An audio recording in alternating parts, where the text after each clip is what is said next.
Welcome to another episode of Today in Radio History. Today we spotlight an episode from Dragnet, which was originally broadcast today, May 24th, 1951. Make sure to like and subscribe to our channel below and click that bell to receive notifications on each weekday video upload. If you would like to purchase Dragnet-themed memorabilia or a preloaded MP3 player with episodes from Dragnet, or perhaps another radio show that originally aired on maybe your birthday or an anniversary or any customized date, all you have to do is click the link below in the description or visit us online at RadioLongAgo.com. Dragnet is perhaps the most famous and influential police procedural dramas in media history. The series gave audience members a feel for the boredom and drudgery, as well as the danger and heroism of police work. A Dragnet trademark, and the show's opening narration went like this. Ladies and gentlemen, the story you are about to hear is true. Only the names have been changed to protect the innocent. This overwent minor revisions over time. The only and ladies and gentlemen were dropped at some point. Realism was injected into each show. The dialogue was clipped, understated, and sparse, influenced by the hard-boiled school of crime fiction. Scripts were fast-moving but did not seem rushed. Every aspect of police work was chronicled step by step, from patrols and paperwork to crime scene investigation, lab work, and questioning witnesses or suspects. The detectives' personal lives rarely took center stage. Today's episode, The Big Mailman, originally aired this date, May 24th, 1951. Today in Radio History is pleased to present Dragnet.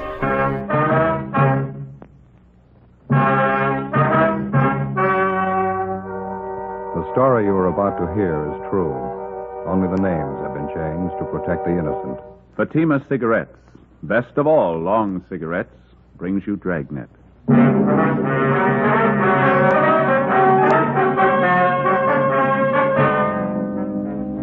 You're a detective sergeant. You're assigned to forgery detail. A United States postal inspector comes to your office.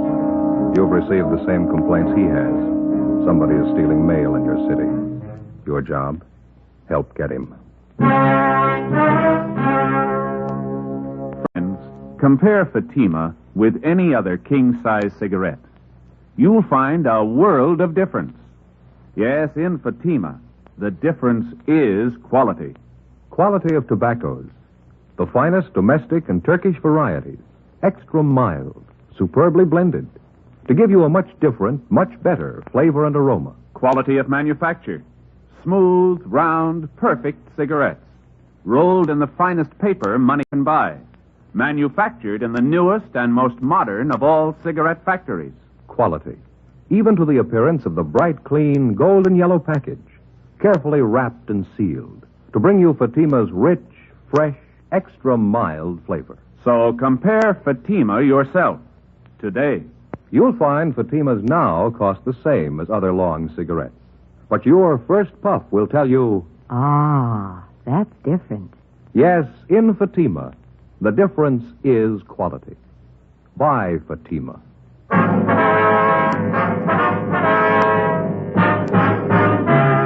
Dragnet, the documented drama of an actual crime.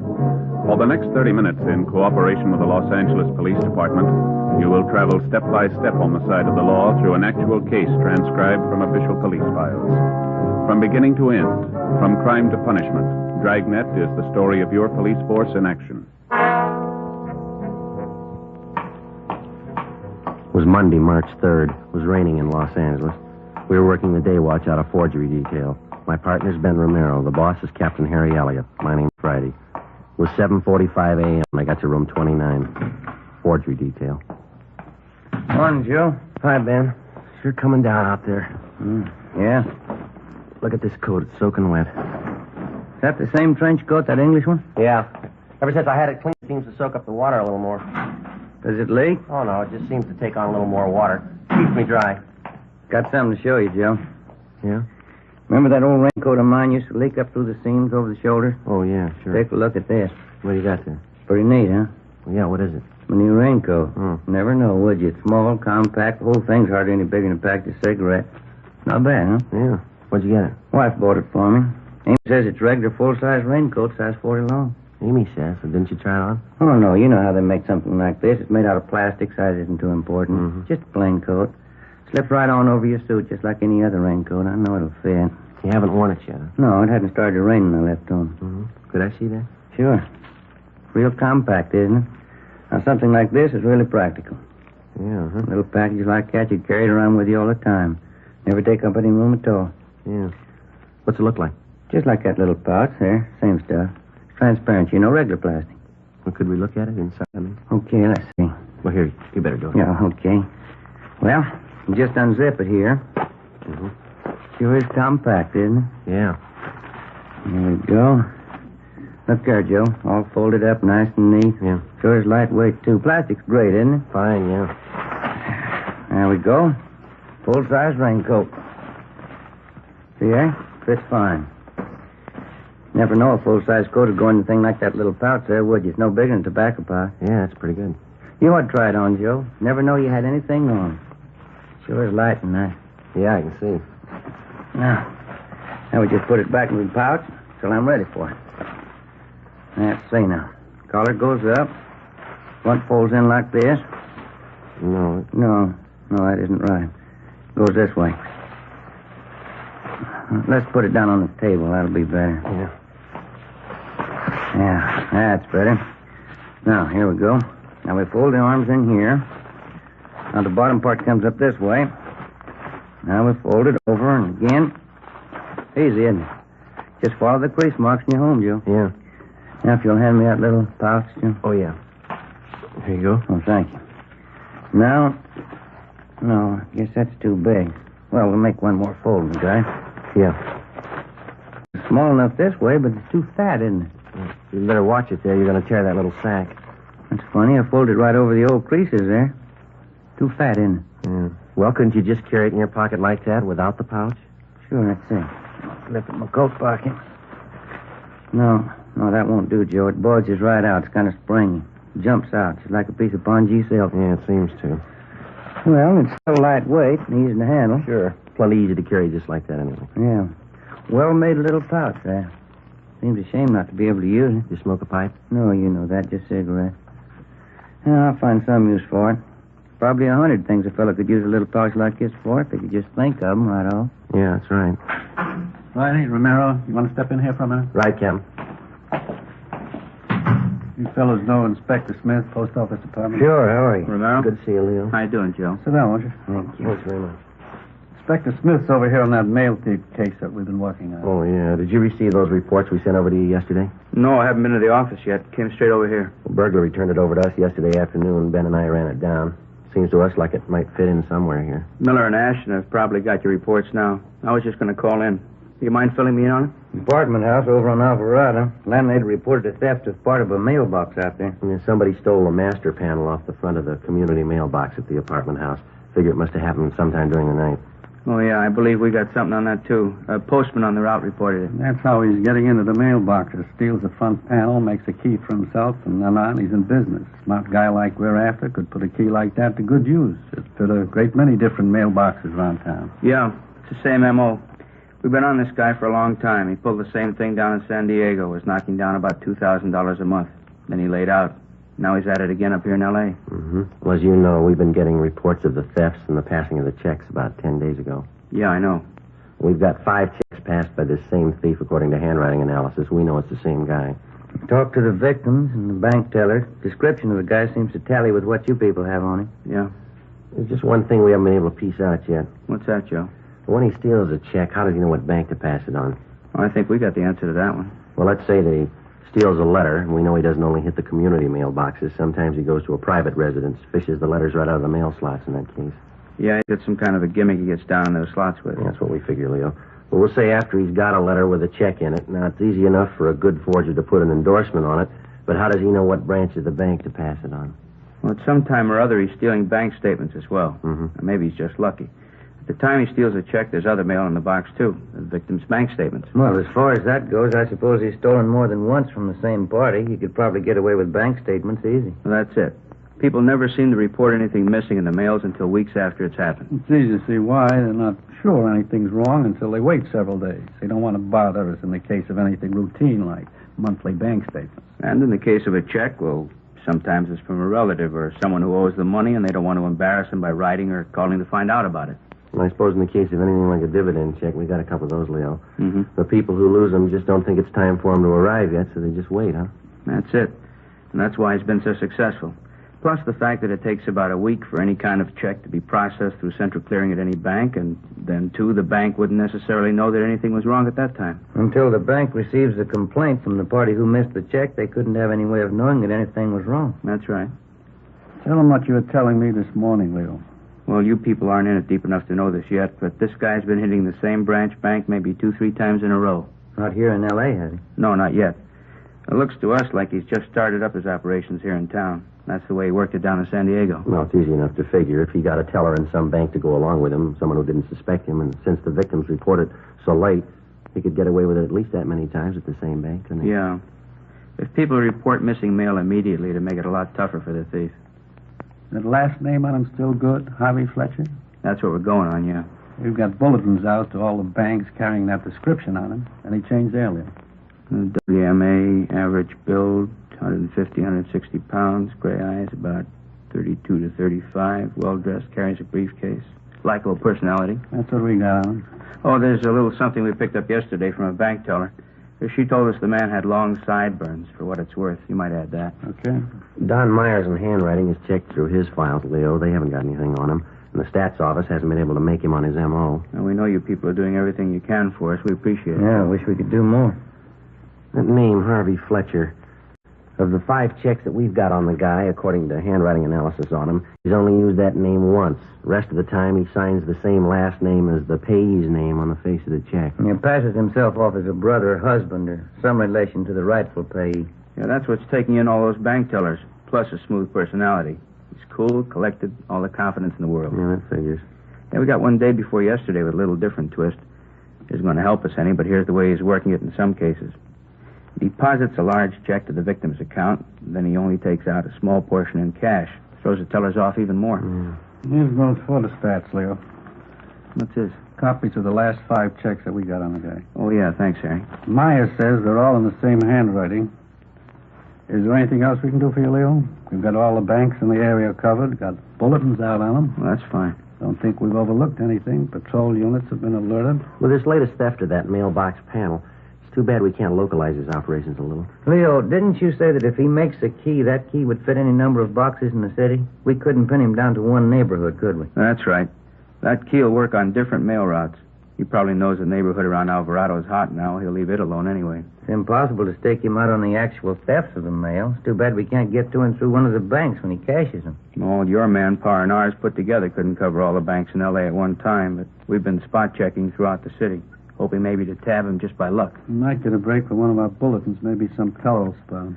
Well, I'm not sure yet. That's one of the reasons I came over here this morning, but maybe we've got a little something. What's that?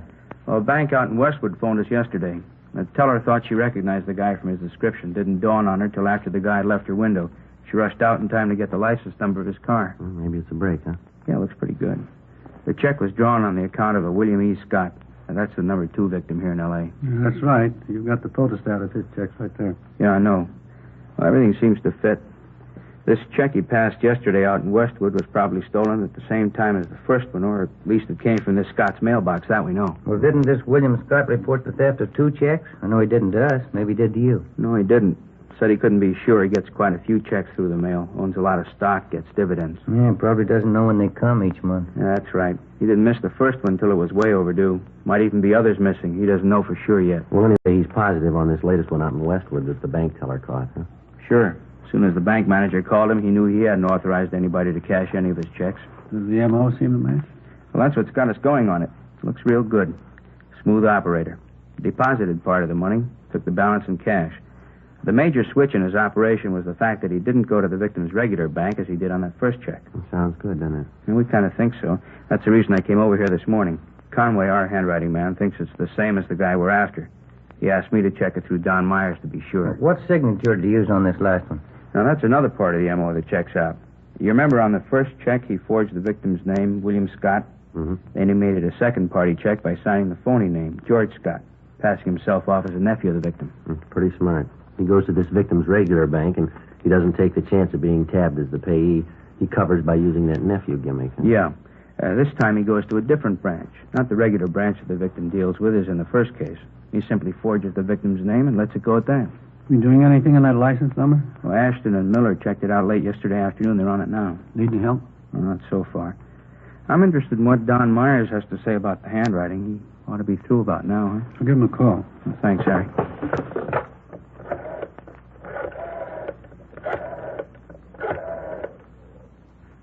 Hello, Don. Who's this? This is Elliot. Do you know if Don's checked that stuff through for Inspector Smith yet? Okay, thanks, Sloan. No, that's all right. We'll get to him.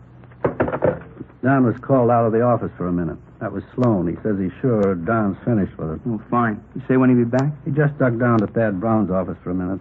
I'll call down there for you. Well, that's all right. I'll walk down there myself. I need the exercise. Okay. So and I'll walk on down with you. Oh, swell. Let's go. All right. You fellas will be back here once. Well, sure, as soon as I check with Myers. All right.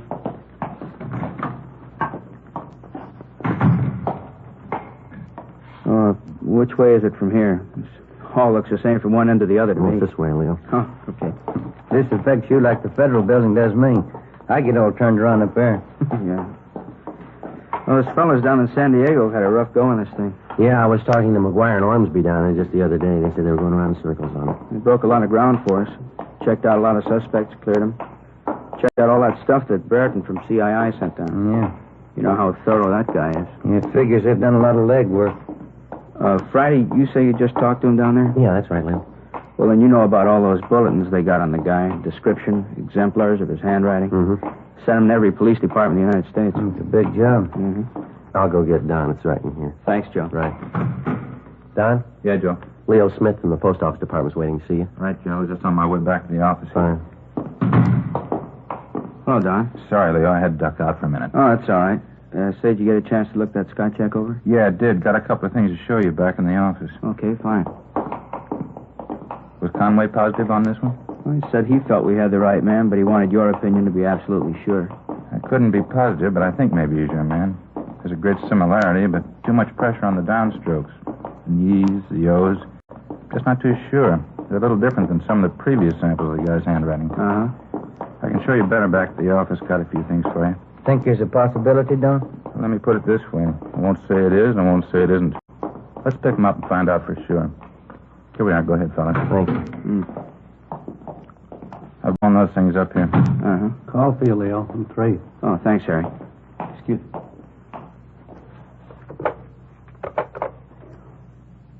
Smith talking. You did? Uh-huh. We did. All right, look, why don't you bring him down to forgery detail here at the city hall? We'll talk to him here. Right it. Right, thanks. Well, looks like the end of the trail. That was Ashton. He and Miller picked him up. He's our man, admitted the forgery.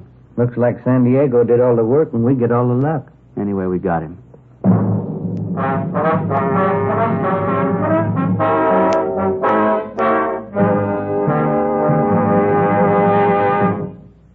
You are in the Scientific Investigation Division of a Metropolitan Police Department, the Ballistics Room.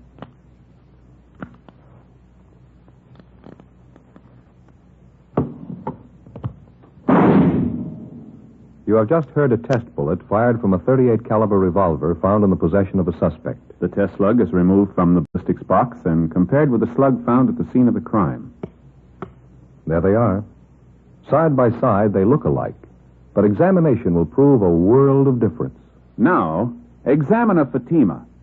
Compare it with any other king-size cigarette.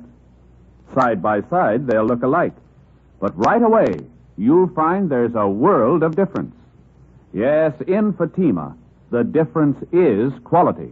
You see, Fatima is the quality king-size cigarette because it contains the finest domestic and Turkish tobaccos superbly blended. And Fatima is extra mild, with a much different, much better flavor and aroma than any other long cigarette. So compare Fatima yourself. Fatimas now cost the same as other long cigarettes, but your first puff will tell you... Ah, that's different. Yes, in Fatima, the difference is quality. Ask your dealer for Fatima, the quality king-size cigarette. Best of all, long cigarettes. Start enjoying Fatima tomorrow.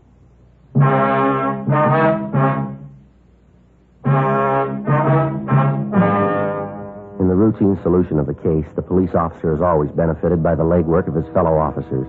In this case, the men of the San Diego Police Department, in conjunction with the Post Office Department, had done most of the spade work, and the actual apprehension of the suspect appeared to be almost too easy on our end.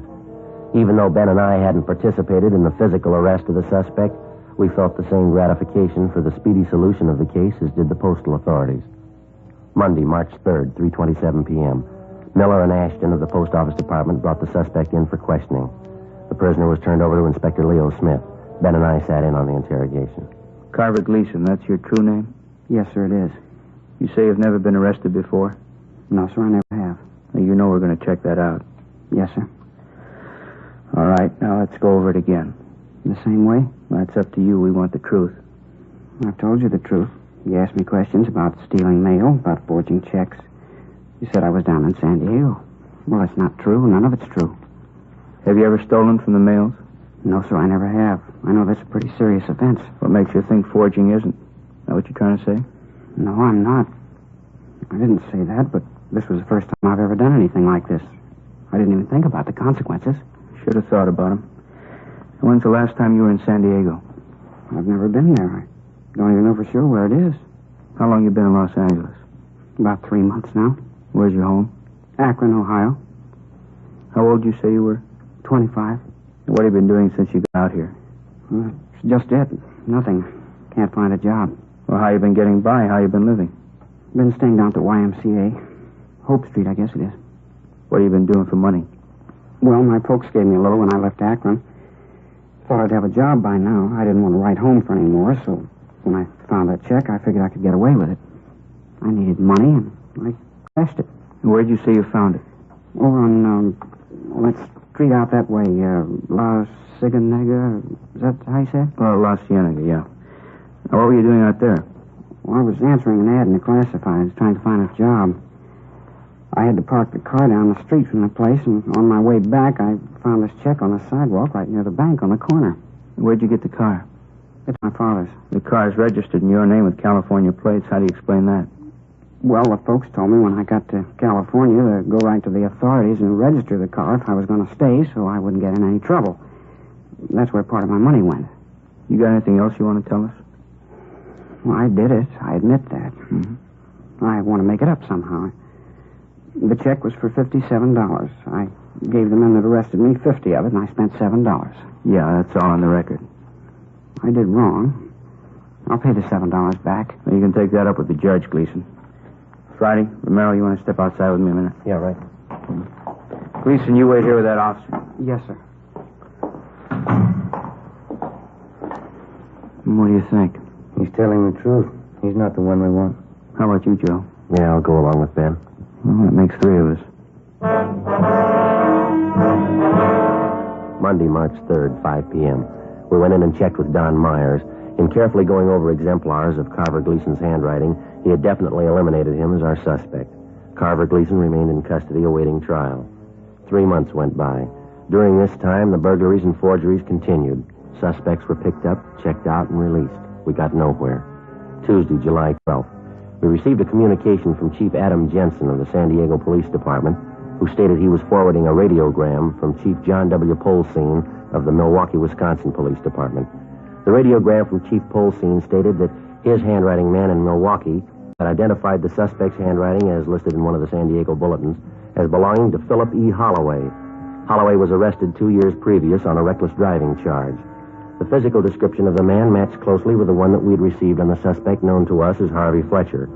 They further stated that although he was at one time a resident of Milwaukee, they had nothing further on him. It was just an outside chance, but we decided that in all probability this could be the suspect's true name, Philip E. Holloway. This information was forwarded to the postal authorities. Ben and I started to check through our channels to determine the whereabouts of the suspect, Philip E. Holloway, with a possible alias of Harvey Fletcher. Yeah, that's it, Joe. Nothing in any of the phone books. Yeah. Covered everything I can think of. Our records, sheriff's records, nothing from CII, utility companies. Yeah, well, maybe Smith found something on him. We haven't got anything here. Think I'll give him a call, huh, Joe? Yeah, I'd like to know.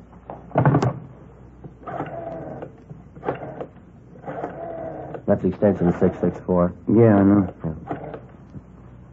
Yeah, 664. Hello, Inspector Smith, please. How's that? Oh, I see. No, that's all right, thank you. On his way over here, he left 5 minutes ago. I sure hope he's got some. Joe, Ben? Hi, Leo.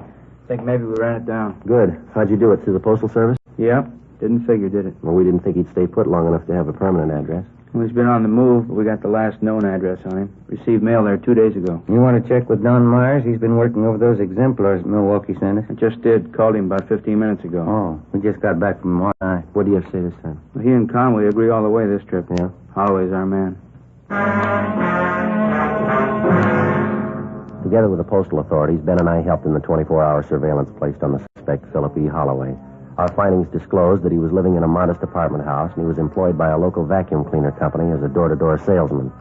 This type of occupation would enable anyone to have suspicion-free access to any and all types of home mailboxes. The first 3 days of the surveillance failed to disclose any further incriminating evidence. Thursday, July 17th, fifth day of the 24-hour surveillance, 2:30 p.m. Holloway came out of his apartment building, got into his car, and drove approximately 4 miles to the Echo Park residential district. He parked his car, got out, and went up the steps of a small apartment house. Together with Inspector Leo Smith, Ben and I followed him. You want to pull up here, Ben? This is good. Yeah, all right. Yeah, he's going for that mailbox, isn't he? Yeah. He's got the key. He's opening the panel. Not a worry in the world. Broad daylight. Look at that. He's got all the letters out of the box. Got them in his pocket. On his way back to his car. Leo, there's a bank right up there on Sunset, see?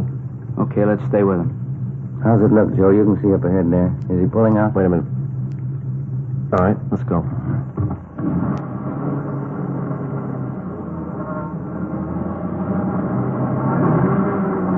Better pull up here, huh? Oh, look at that. Just like it was blueprinted. Going right in the bank. Come on. Yeah.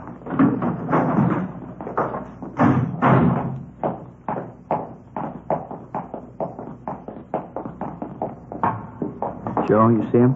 There he is. Second window. Let's get in line right behind him. All right. Yes, sir. May I help you? Yes, I wonder if you can cash a check for me? Yes, sir. Would you endorse it, please? Certainly. There you are. As you can see, this is my mother's check, so I guess I can cash it all right for her. Do you have any identification? I'm sorry, I don't. I'll say I have this envelope the check was mailed in. Will that do? Yes, I think that's all right. How would you like this, sir? He doesn't want it anyway, miss. Just hold that check for us, please. Postal inspector. Yes, sir. I beg your pardon. I believe you're making a mistake here. No, there's no mistake. Come on, step over here. Shake him down. I don't understand all this. That key you used over there on Baxter Street, that the one you made from that panel you stole over on Alvarado about 4 months ago? You know about that, huh? Yeah, we do. I did all right for a while, didn't I? That key angle's a pretty good one, isn't it? There isn't a lock in the world I can't make a key for. We got one in mind you might have trouble with.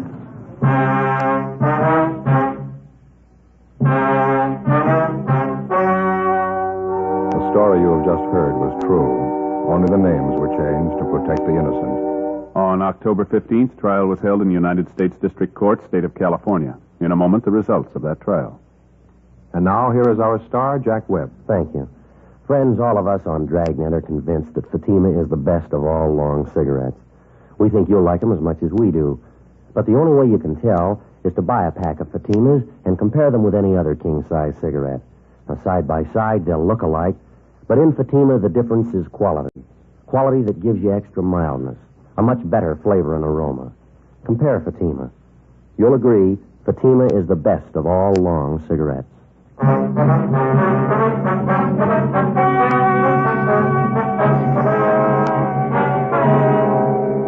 The suspect, Philip Elwood Holloway, was found guilty on all counts. He was sentenced to 10 years in the federal penitentiary. 5 years of his sentence was suspended, and he was placed on probation.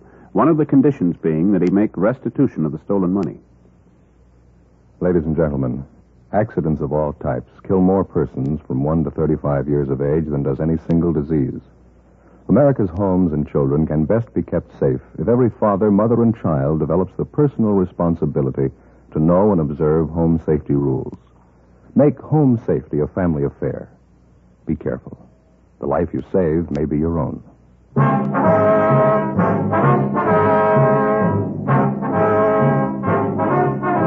You have just heard Dragnet, a series of authentic cases from official files. Technical advice comes from the Office of Chief of Police W.H. Parker, Los Angeles Police Department. Fatima Cigarettes, best of all long cigarettes, has brought you Dragnet, portions transcribed from Los Angeles. Stay tuned for Counter Spy, next over most NBC stations.